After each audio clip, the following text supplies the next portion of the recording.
Amy is 'n theaterskrywer, sy is 'n regisseur en baie van haar toneelstukke sal opgevoer, kunstekaperin, sy is ook 'n dosent by die Universiteit van Kaapstad. So, Amy, ek het nou 'n bietjie gesê van jou, maar vertel ons 'n bietjie ook van jou loopbaan en wat jy tot dusver gedoen het en van jou stukke. Baie dankie. Dankie vir julle wat uitgekom het. So ek is 'n dramaturg, ek is 'n regisseur, ek is 'n dosent soos jy nou gesê het. Ek werk al van wanneer het ek nou klaar geswat? 2009 het ek klaar geswat en so dis nou 7 jaar wat ek werk in die theaterbedryf. Ek skryf altyd in Engels, gewoonlik in Engels. Maar Afrikaans is my huistaal en my eerste taal. En hierdie Kristalvlakte is nou my eerste stuk wat ek actually in Afrikaans geskryf het. En ja, dis nou ek. Waar kom Kristalvlakte vandaan? Waar kom die idee vandaan? Hoe dit ontstaan? Die idee was, so hierdie is 'n opdragwerk van Woordfees.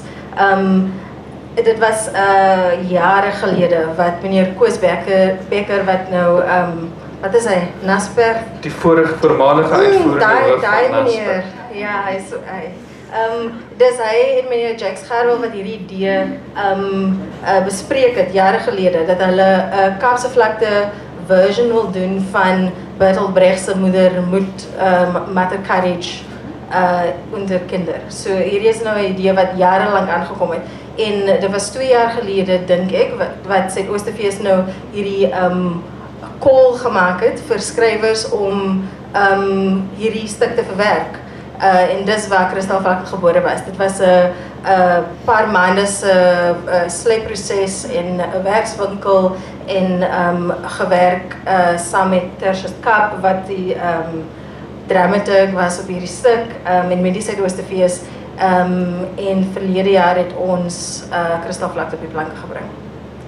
Sê vir my, die almal se tekste word natuurlik, al die theaterstukke wat ons op feeste sien, tekste word gepubliseer nie, hoe die uitgewers te betrokke geraak, dis 'n Tafelberg. So dit was my geluk dat Kap ook begin werk het by Tafelberg, net toe ons klaar met die teks was. Ek dink dit was weke.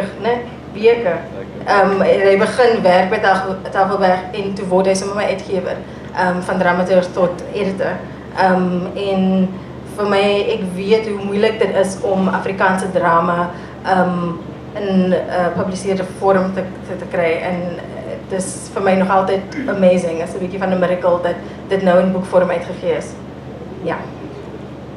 Ja, ek dink voor ons verder gaan, is dit miskien goed om 'n idee te kry van hoe Kristalvlakte klink, want dit klink nie soos meeste Afrikaanse bly's nie. So, ek dink dis tyd dat ons geluister na 'n kort uittreksel uit die bly. Amy, kan jy miskien meer?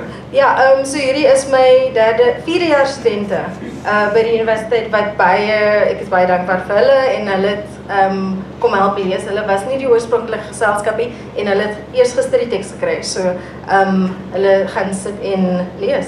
En hulle gaan hulle self voorstel. Hulle kan maar kom. Baie dankie.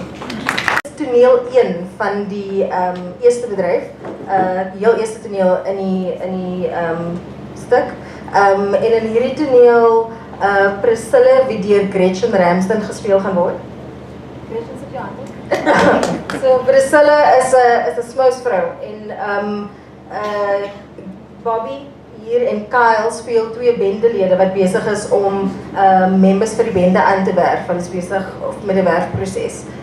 En Priscilla en haar karretjie en haar kind kom toe verby hulle en dis waar die toneel gaan. I mean, dis die eerste toneel, so daar's konteks vir dit. Dit begin die stuk. Winter, die Town Center, 'n informele handelsmerk in Mitchells Plain, Kaapstad. 2 mans werfbendelede, hande in sakke, 1980s, Mongolse gebied. Hulle sê oorlog is 'n slegte ding, dat vrede die ideaal is. As hard deur die boere was, sal hulle ons met een slag eradicate. Maar wat sal hulle dan doen vir 'n job? Saliviti, sit in Slotgou in Franse. So 'n week vir hulle korrektiewe hande. En wie gaan lam aan die mangas die osse? Die tronke sal lieg staan en spinnerakke van. Hulle sal dit net so vir jou go uitleen vir weddings en parties. Bring your own handcuffs. Ek daal so. So 'n so-called misdaad sal die law nie bestaan nie. So na ons is daar nie hulle nie. Ons is die kompas tussen reg en verkeerd. Hoe sal hulle weet hoe lyk 'n good guy en hoe lyk 'n skollie as ons die einste skollies was nie? Sy meen te sê hulle het ons nodig, maar ons tog kreëer geskep uit die stof van die distrik soos 'n pikswart Eva. En ons is swart word die wit moes witte, né? En ons is swart word die wit moes witte. Hoor hy bra, hou kak praat en fokus. Ons soek hier nog manskappe om die range vol te maak. Eendag, wanneer ons 6 voete lê, moet die industrie continue. Ja, die oorlog is honger. Ons op manne steek van bien en dapper van hart. Ons is in jou lyf. Nee. Hoeveel pere soek ons? Genoeg, dat ons op paard die skietery kan verloor. 'n surplus mannekrag. Wat kom hier in? Kaaskop en Ephraim trek 'n karretjie op die verhoog. Die karretjie is hooggepak met allerlei dinge. Breekware, kombuisgoed, stikkende meubels, lukrake, ornamente, emmers en so voort. Rofweg met 'n seil toegetrek. Priscilla en haar dogter Trien sit bo-op terwyl Kaaskop en Ephraim trek. Trien speel 'n tamboerijn en Priscilla sing vrolik. Skrik wakker, julle verlep tog goed. Die kop Priscilla se karretjies toe. Maar so in die strate, wie weg die bloed. Maar so in die straat, wie weg die bloed. Hoi, trek die ding, trek. Val in die lyn, reg om te koop. Dis mos wat mens op wagen roep. Tweedehandse skoene om in te loop. Tweedehandse skoene om in te loop. Hai, jy slat, trek het so toe. Nee, aan die kant toe. Die lewe is vol, maar ons moet weer. Jou hart op die economie sterk. Onder die kroon, aan die karikieker. Onder die kroon, aan die karikieker. Kom, pak uit die goed. Nie daar, nie pak hier. Lekker soja. Die son is uit, die dooies leer dood. Priscilla se karretjie bring voorspoed. Wees dankbaar juist nog voor die groot. Jou bankbalans is nog gezond. Hou moet met 'n stukkie brood. Bou 'n huis, drink 'n bier. Bou 'n huis en drink 'n bier. En fok, voor! Jy, stop die music. Stop gou! Wie is julle? Ons is handelaars, makelaars, verskaffers, bentes, invoerders, uitvoerders, smous net wat jy Smous met wat? Wat soek jy? Jou buurman se Walkman, THS of Noordstars? Sy beduie Trien moet vir hulle wys. Trien klim swaar van die karretjie af. Sy lig die seil. Dula inspekteer vinnig. Dis meestal potte en panne. Lyk soos weggooi goed. Previously love goods, excuse meneer. Ek sal my sulke kapkopies. Stops is bietjie laag, maar die uitreid sal weer optel.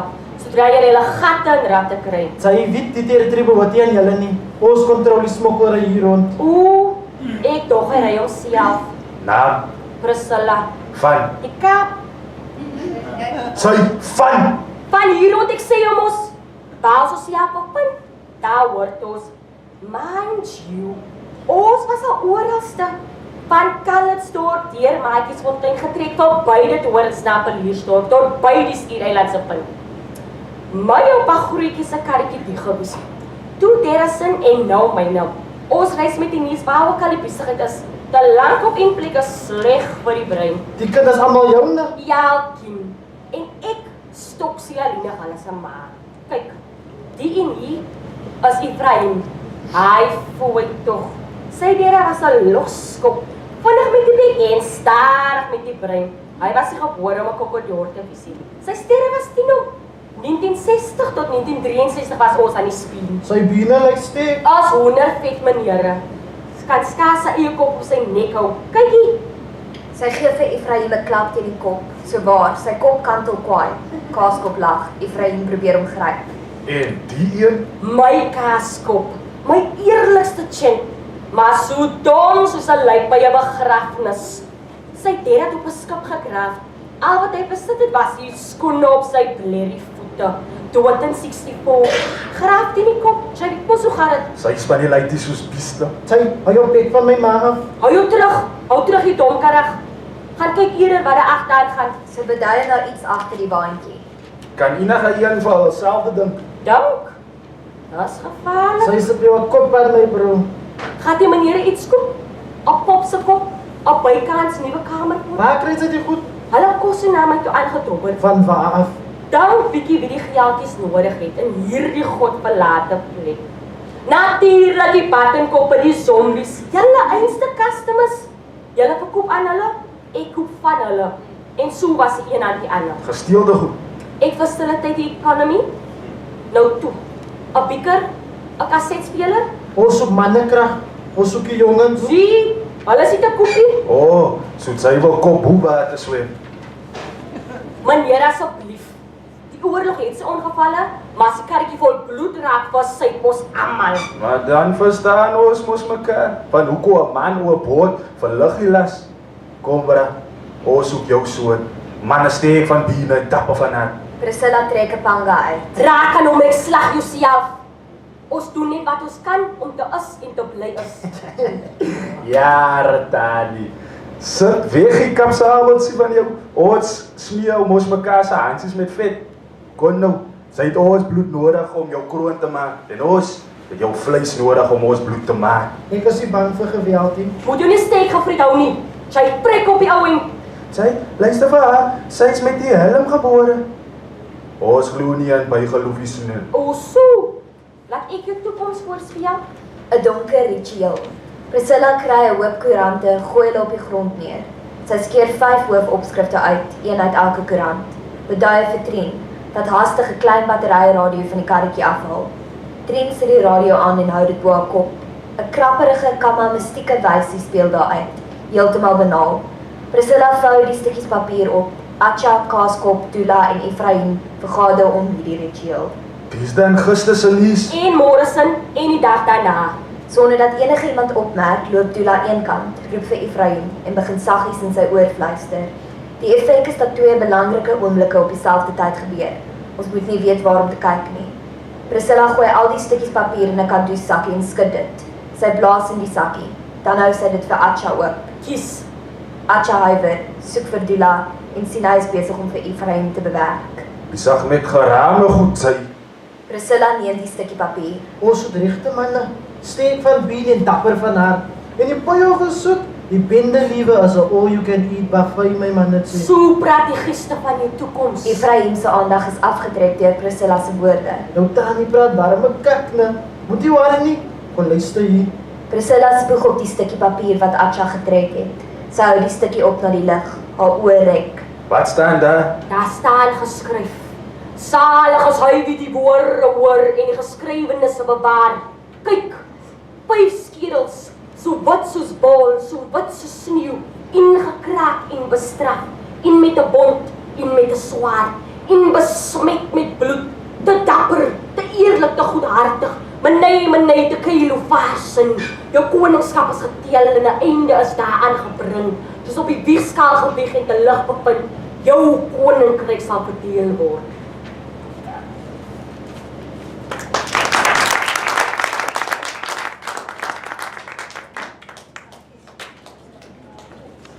Met ons begin praat by die taal wat gepraat is, die soort Afrikaans wat daar gebezig word.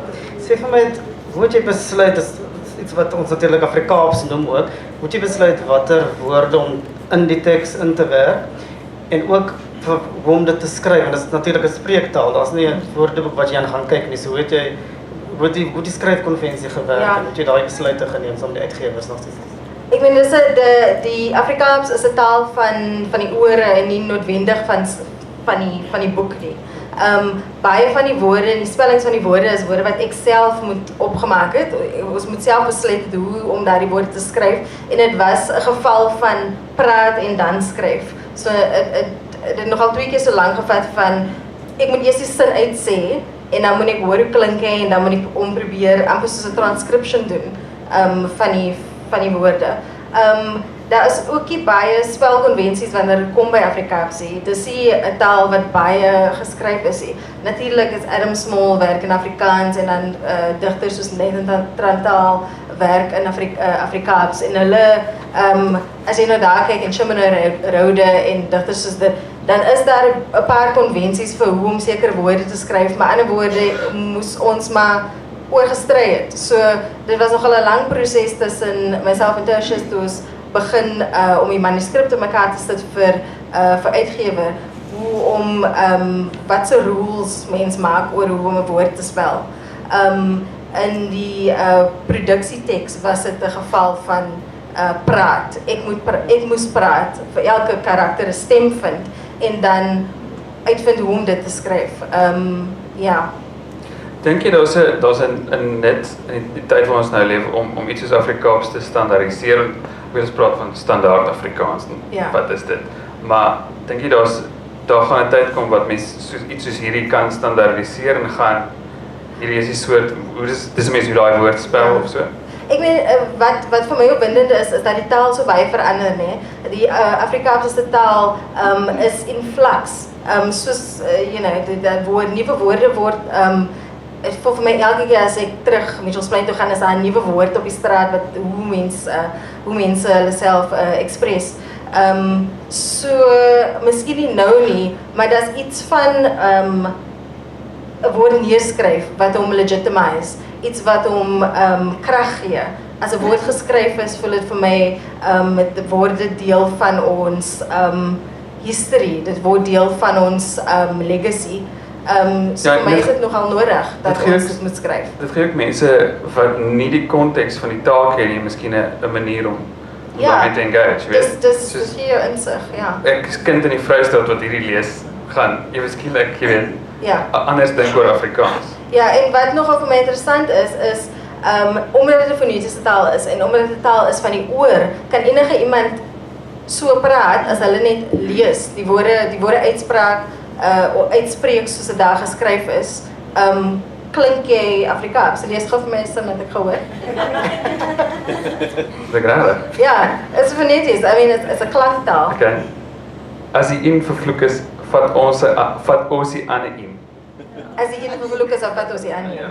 Ja. Ek is nie goed daarmee nie. I mean, die rhythm van Afrikaans is dat woorde, dat is baie enjambment, né? Die woorde, daar sê die woorde begin en eindig, dit voel amper soms asof hulle net vloei, and that's kind of die ritme van die taal. En dit was interessant om dit te probeer vind op die bladsy. Hoe transkryb mens daardie ritme as dit geskryf is?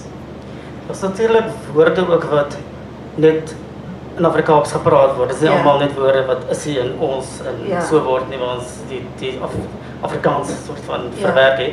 Hoe het jy besluit om daar's voetnotas vir daai woorde, maar hoe besluit jy watter om vir voetnotas te maak? Vir wie is hierdie teks? Want as ek dit byvoorbeeld lees, ek het nodig om die voetnotas noodwendig te lees. Ons het daar gepraat.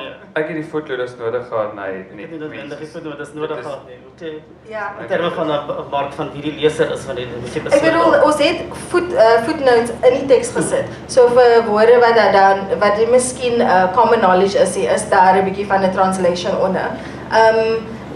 Baie van die woorde wat slangwoorde is van die straatse taal kom van bendetaal af, van bendetaal op die Kaapse Vlakte. En daardie woorde is interesting van daardie woorde word aangepas, is 'n oral tradition, is nie 'n skryftradisie nie. Daar is op die internet kan jy vertalings kry van sekere woorde. Maar die teks is ook geset in die 80s. So daar was woorde wat miskien nie bestaan het, die woorde wat nou in die Afrikaanse taal voorkom, wat nie in die 80s bestaan het nie. So dit was 'n plekspesifieke taal en dit was ook 'n tydspesifieke taal. En dit is hoe woordekeuses gemaak was in vir die teks. Ons kan nou 'n bietjie praat oor die tekste verwysing na Brecht en die Mutter Courage. Sê net vir my, was dit iets wat jy gelees het en neergesit het en gegaan het na ek wil 'n storie vertel, of was dit 'n inspirasie, is daar direkte koneksies, hoe het jy met die bronteks, is nie 'n bronteks nie, maar daarmee omgegaan? Ek bedoel, Brecht was die geraamte vir die teks. It was the skeleton of die struktuur wat ek gebruik het vir Kristalvlakte. Die mooi ding van 'n klassieke teks verwerk is jy het altyd 'n fondasie om na terug toe te gaan. So there's always a reference point en jy kan cross-check. Die eerste draft die eerste skrywing van Kristalvlakte was 'n direkte vertaling. So ek het begin deur 'n vertaling van Brecht se teks te maak in Afrikaans. En dan van daardie vertaling het ons dan gewerk om sekere karakters uit te haal, sekere karakters in te sit, karakters in te sit wat nog nooit in Brecht se teks verskyn het nie, en dan het ons die storie uitgewerk. Maar ek het aan die begin baie naby gebly aan Brecht se teks. En dit was nogal vir my 'n bietjie van 'n security, 'n safety blanket, om te weet Brecht se teks is daar en bestaan en in so baie jare of dekades is nou verby en die teks is nog altyd die ding. So ja.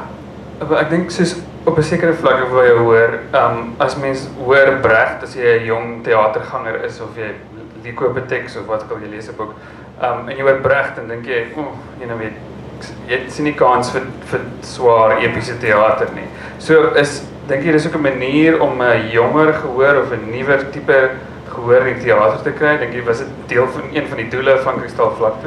Verseker, dit was om 'n kontemporêre teks te skep, was die grootste doel. Om 'n teks te skep wat tot hier en die nou kan praat en wat Brecht se political ideas of Brecht se struktuur gebruik om te praat met 'n gehoor te praat wat nou feesgangers of 'n jong gehoor, 'n brein gehoor.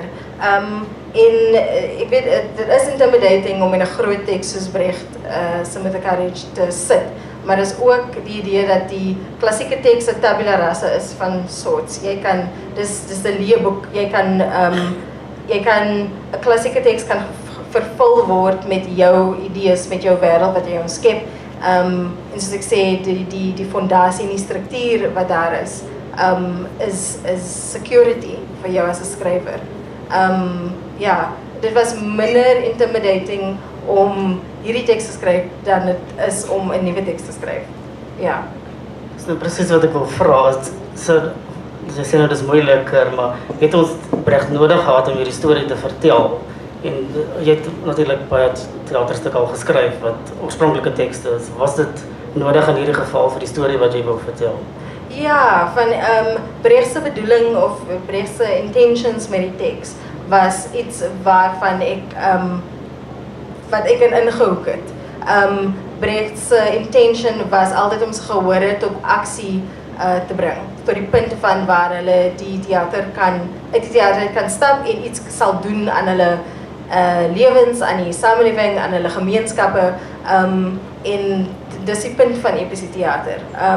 En vir my was dit altyd die punt met Kristalvlakte, dat ek wil graag dat mense of gehore moet hierdie stuk kyk en dan iets wil gaan doen oor die saak. Is nie net van awareness, maar is ook, ek moet iets doen, ek moet kwaad raak, ek moet, jy weet, ek moet die gemeenskap wil gaan verander. En dis hoe ek altyd sê, die teks is geskryf vir 'n brein gehoor, my gehoor is 'n brein gehoor. Ek wil hê hulle moet teruggaan na die teaterstuk en iets gaan doen. Ja. Dat is net 'n bietjie letterlik raak en dan verwys ons met na dinge wat soort van verplaas is. Nou ons het 'n oorlog wat die konteks is van die Brecht teks, maar dan is ons hier bendes, miskien net 'n bietjie praat oor daai verskille en ooreenkomste. Ek bedoel ja, in die oorspronklike teks is dit 'n oorlog wat oor 30 jaar plaasvind. En in Kristalvlakte is daardie oorlog 'n dwelmoorlog op die Kaapse Vlakte.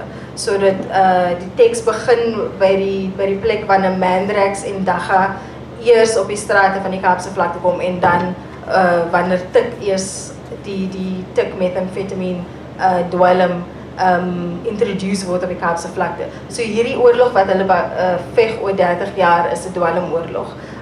In die oorspronklike is Priscilla of die idee van die Mutter Courage, wat ek kan nou nie dink wat was sy nie, maar in Kristalvlakte is sy 'n smous vrou. So sy verkoop tweedehandse gesteelde goedere. Die bendes verkoop dit aan haar om geld te kry vir hulle dwelms en sy verkoop dit dan terug aan die gemeenskap. So sy is amper soos 'n middleman en sy fasiliteer die dwelm-ekonomie. En ek bedoel, in die oorspronklike is daar natuurlik die weermag en in Kristalvlakte is daar die weermag die bendes. So daar is die sort of similarities tussen die twee tekste. In Kristalvlakte is dit ook asof jy weet, die seuns gaan bendeleiers word Ja. en die meisies gaan prostituie word. Dis so die bleek beeld wat mens kry. Ja. En ek interessant Ilse Klink wat die hoofrol gespeel het, dit in haar nou geprys gewen het. Toe het sy ook gesê hierdie is die soort stories wat mens nou moet hoor. Daai soort van wêreld waarin op die Kaapse Vlakte is dit iets wat mens moet uitdaag, wat jy wou uitdaag met die stuk? Ja, ek bedoel, ek word baie keer gevra, is daar nou nog plek vir breinskrywers om negatiewe stories te vertel oor die Kaapse Vlakte? Kan ons nie nou positiewe stories vertel nie? Kan ons nie inspirational stories vertel nie? Ja, maar dis baie hoor, 'n tydskrifte soos Kuier en so, hulle wil net inspirational wees, want voel jy jy moet die ander kant nog steeds stel? Ja, ek bedoel, ek dink op hierdie punt het ons nog steeds nie die lelike stories vertel nie. Ons het nog nie almal die stories vertel van mense wat swaar kry nie. En ek dink om nou positiewe stories te vertel is 'n denial van hoe die mense nog steeds leef, hoe my gemeenskap nog steeds leef. En ek sien dit as my verantwoordelikheid om die stories te vertel. As ons, ja, daar's plek vir inspirational stories en daar's teken 'n plek vir 'n positiewe storie oor die breingemeenskap en hopelik kom ons by die tyd in die plek waar ons daardie stories kan vertel, maar terwyl mense nog lewe in die omstandighede wat hulle lewe, in die gemeenskappe wat hulle lewe, dink ek dis noodsaaklik vir my as 'n skrywer, as 'n stem, om daardie stories te lig te gee en daardie stories op die voete te bring. Dit gaan na die karakters toe dalk as jy die ooreenkomste tussen die karakters, ek bedoel, kyk iemand soos Priscilla en hoe verskil sy van die oorspronklike teks? Is sy 'n vrou wat mense veronderstel is om van te hou of nie te hou nie, weet ook haar seuns natuurlijk. Vir my in die skep van Priscilla wil ek meer van 'n ambiguity ingebring het dan wat Brecht oorspronklik gehad het. In Brecht se teks is sy nie 'n karakter vir wie jy baie voel nie. Sy is nie 'n karakter vir wie jou hart miskien uitgaan nie. En in my karakter wil ek wil 'n bietjie meer van 'n, jy weet nie of sy 'n vriend of 'n enemy is nie. En ek wil gehad dat mense moet vir haar voel. Wat bietjie teen Brecht se idee is van vervreemdingsteater en dat jy nie vir die karakter moet voel hiervan, jy moet in 'n theater sit en jou kop gebruik, nie jou hart gebruik nie, maar vir my was dit nogal noodsaaklik en ek dink seker dit kom van 'n dis deel van 'n vroue skrywer wees. Ek bedoel, dis 'n vroulikheid wat ek aan haar wil gebring het. Sy is 'n ma, sy is 'n sy is arm, so ek wil bietjie van 'n hart in haar ingesit het. So that's the main difference. Ja, want ons definitief 'n hart ook in die ander karakter en wat se naam nou? Met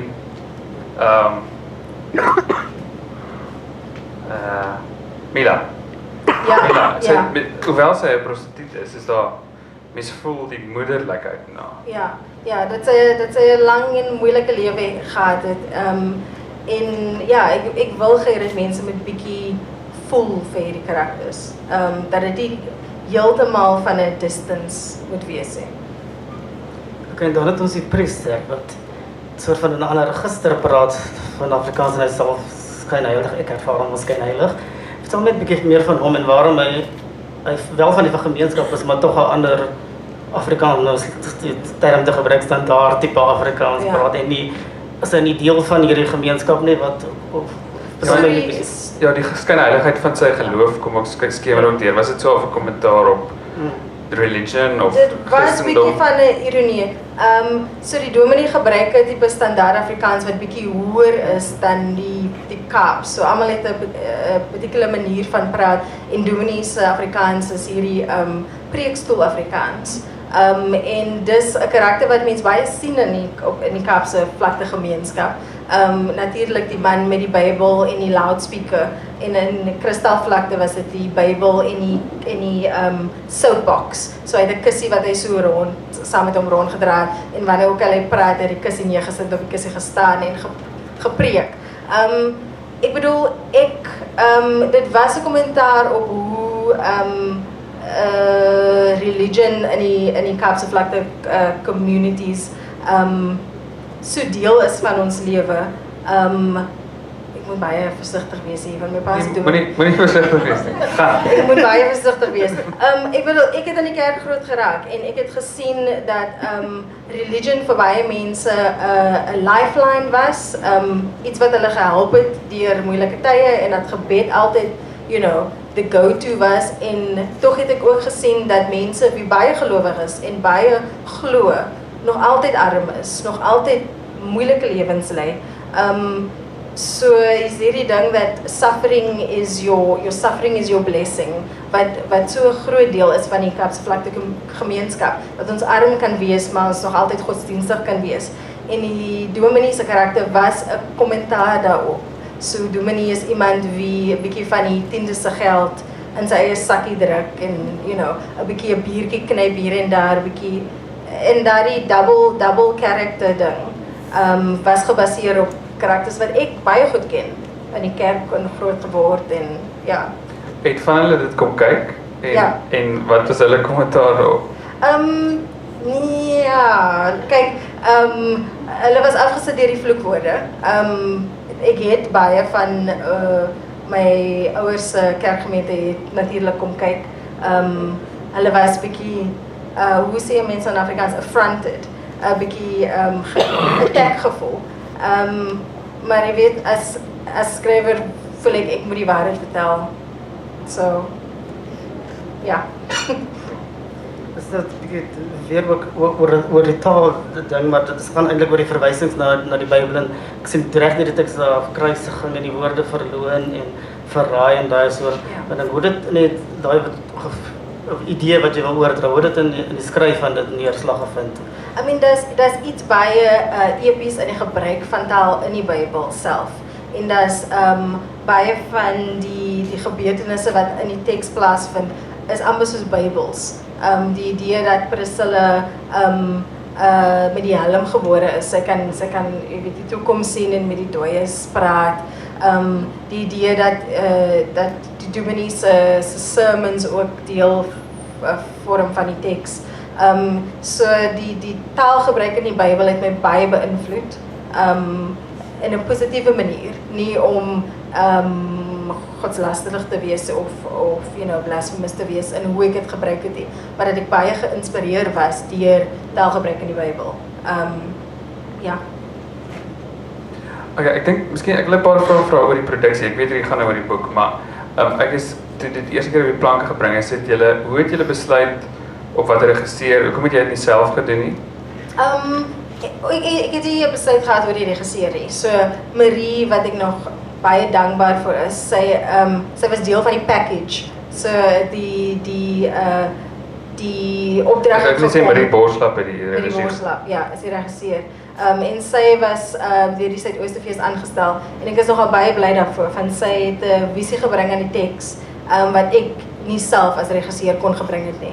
Ek het gewonder, want dit is obviously 'n brein, dis 'n brein storie en sy is 'n wit regisseur. Het dit enigstens by jou opgekom dat dit 'n natuurlik, ek meen konflik. Dit was 'n konflik. Dit was 'n heeltemal breingeselskap met 'n wit regisseur en daar was baie, sover ek geweet het, ek was nie in die repetisiekamer nie, maar daar was baie conversations waar die geselskap vir Marie konteks moet gee oor die belewenis en Marie ook met hulle gepraat het oor hoe die probleme wat in die teks voorkom nie net altyd 'n probleme is vir gemeenskappe nie. Dis die dwelmmisbruik en die idee van dwelmmisbruik, die idee van enkele ma's wat na 3 kinders moet sorg, is nie net 'n probleem vir 'n sekere gemeenskap in 'n sekere plek en tyd nie. So vir my was dit nogal interessant om te sien hoe iemand met 'n ander perspektief, 'n ander history kom en hierdie teks aanpak. En ek was nie teleurgesteld in die produksie nie, glad nie. So jy dit anders, ek weet miskien regrets praat of in hindsight nie, maar sou jy dit anders benader het as jy dit self moes doen? Het jy dit enigstens gevisualiseer terwyl jy dit skryf? Nee, ek het al die probleme van die staging gelos aan die regisseur. Ek het gedink dis nie my probleme uit te sort nie. So ek as dramaturg maak ek die probleme en is vir die regisseur om dit te solve. So nee, en sal ek dit self gedoen het? Ek dink nie so nie. Ek dink as dramaturg is jy altyd, voel ek altyd te naby aan die teks om iets te doen daaraan. So Marie het liberties gevat wat ek nog nooit sou gevat het nie. So my lyne gesny, dinge, jy weet, rond beweeg, sy het 'n liedjie in die middel van die teks gesit wat nie daar was nie, wat die geselskap self opgemaak het in die repetisiekamer wat ek later ingeskryf het omdat dit so powerful was en ek dink ek sou dit kon gedoen het nie. As skrywer sou ek seker gesê het nie dis die teks wat ek nou so hard aangewerk het. So alhoewel dit moeilik was dit ook goed dat ek in die repetisiekamer was nie en dat hulle sonder my kon werk. En dan ek het eers op openingsaand vir die eerste keer die produksie gesien en dit was 'n verrassing, 'n mooi verrassing. Sê vir my, jy het nou gepraat van laat gaan, die teks laat gaan. Wat gebeur volgende met Kristalvlakte en as jy gee hom oor aan die volgende regisseur wat oor 5 jaar dit weer of wat ook? I mean die advantage of wat die teks nou uitgereik is en obviously in 'n boekvorm ingesit is dat die teks nou aan wie ook al behoort wie hom optel. So as dit nou 'n skoolproduksie is, as dit weer 'n professionele produksie is wat oor 15 jaar of as dit nou net gebruik word as leesstof of wat ook al. Vir my voel dit die produksie is klaar. Dit was 'n mooi afronding om die produksie te sien of om die teks te sien in boekvorm. En dis meer as wat enige skrywer of dramaturg ek dink voor kan vra is om 'n boek te hê wat amper soos 'n physical version is van hierdie ding wat nou weg is. Jy weet die produksie is klaar, is weg. Ons weet nie of daar nog 'n speelvlak kan wees daarvan nie. Maar dit is goed om die teks te hê, iets wat ek in my hand kan hou. Hoe voel jy die terugvoer wat dit oor die algemeen gekry het? Wat was die terugvoer? Was daar negatiewe terugvoer vir jou of was daar goed wat jy anders sou wou doen? Wat is jou persoonlike gevoel daaroor? I mean ja, dat is verseker, dat is altyd negatiewe terugvoering. Ek is altyd bereid daarvoor.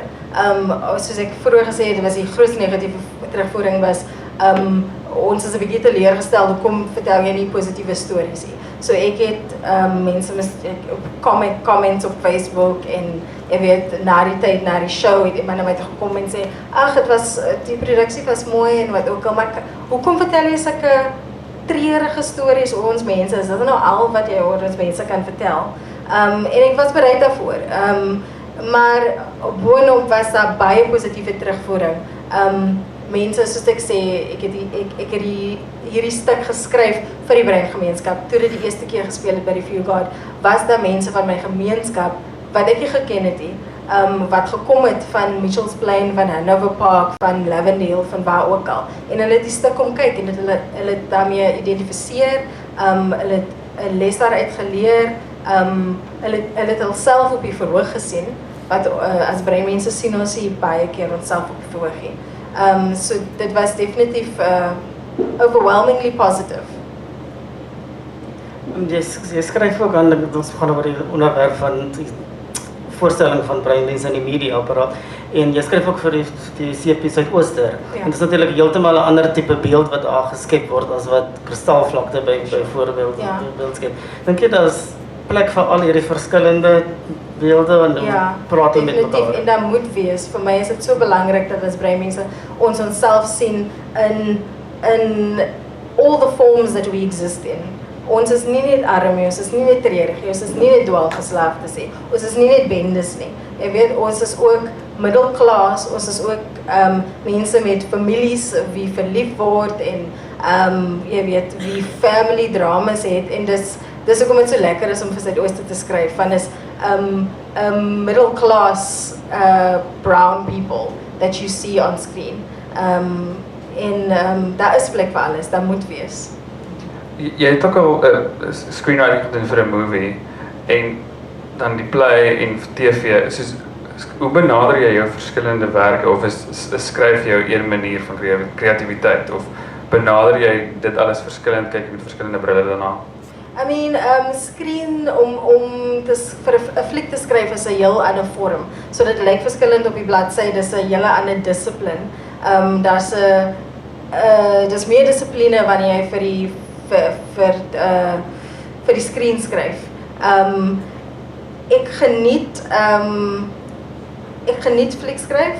Dis my nuwe my first love now. I've changed my mind.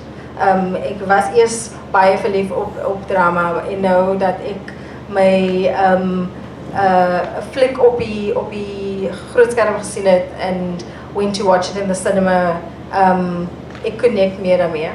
Maar dis nie te sê dat ek nie altyd terug sal kom na die verhoog toe nie. Van die verhoog is waar ek begin het as 'n dramaturg, as 'n skrywer. Ek wil ook, om terug te kom na Kristalvlakte, het jy dit geskryf met 'n spesifieke, of jy mense op 'n spesifieke manier daarna kyk, 'n spesifieke reading of 'n lesing daarvan hê, moes hulle sosiologies daarna kyk of 'n feministiese angle, wat was jou gehad het met mense sien of gehoor of voel as hulle daarna kyk? Ek meen dit was altyd through a social lens, ja, om te sien wat die werklikheid is van lewe op die Kaapse Vlakte was altyd my aim. En dis iets van toneelspel dat natuurlik gaan daar altyd 'n vervreemding wees. Natuurlik gaan dit nooit perfect reality kan encapsulate nie, maar so na dit kan kom aan die realiteit moet mense dit sien as regte lewe van hierdie verhoudings, hierdie gebeurtenisse is goed wat elke dag gebeur op die Kaapse Vlakte. En vir my was dit so poëties, die dag toe Kristalvlakte sy resensensie in die Cape August gekry het en die foto wat hulle gebruik het was van Ilse Klink wat haar dogter Terrence speel, die dogter in die stuk en sy het haar kind so gehou en gehuil en dis net 'n gesig wat so gehuil het. En op dieselfde dag was daar 'n voorblad op daardie August was oor 'n 9-jarige dogtertjie wat doodgeskiet is in 'n bende-geweld in 'n kruisvuur. En dit was 'n groot prentjie op die voorblad van 'n ma wat opposite angle, 'n mirror picture van 'n ma wat haar kind hou en net so huil. En ek het daardie twee prentjies so langs mekaar gesit. Hier is 'n teaterresensensie met 'n foto, hier is 'n voorblad. Hulle praat met mekaar. Dis 'n storie wat relevant is. Dis 'n storie wat nou gebeur. Weekliks gebeur. Jy weet, net verlede week was daar weer 'n shootout in Lavendale, waar dit 'n bendekruis gevier was en jy weet iemand klaar doodgeskiet is, nie 'n kind nie, maar 'n man doodgeskiet is. So dis 'n weeklikse gebeurtenis en vir my is dit nogal upsetting, of was dit upsetting dat Kristalvlakte so relevant was. Ek wil nie hierdie stuk met relevant wees nie. Het sal lekker wees om by 'n tyd uit te kom waar iemand na die teks kyk en dink, ag, dit het niks te doen met nou nie. Maar dis nog nie daardie oomblik nie. Sê mens dalk net vir ons afsluit en tyd gee vir vrae ook. Vorentoe, wat is die stories wat jy dink, nou stories wat jy sê wat ons moet vertel? Wat is van die stories wat jy persoonlik nog wil vertel? Wat nie die dalk hierdie een gaan oor bendes en dalk iets anders oor gemeenskap gebeur. Ek wil nog altyd 'n komedie geskryf het wat gaan oor die Kaapse Vlakte lewe. Ek bedoel, dis snaaks, you can't get away from it. My mense is snaaks. Hulle lag vir mekaar, hulle lag vir hulself. Ek wil 'n komedie skryf. Ek werk nou aan 'n komedie met wat twee mans the male relationships on the colored male relationships. Wat nogal vir my lekker interessant is. Ek het altyd gedink ons moet 'n brein romcom, 'n fliek waar gesit op die Kaapse Vlakte met breinmense wat romantic comedy, iets lig. So ek hoop my volgende stuk is nie so swaar nie, bietjie wegbeweeg van tragedie af en ja, bietjie die komedie van my mense exploit.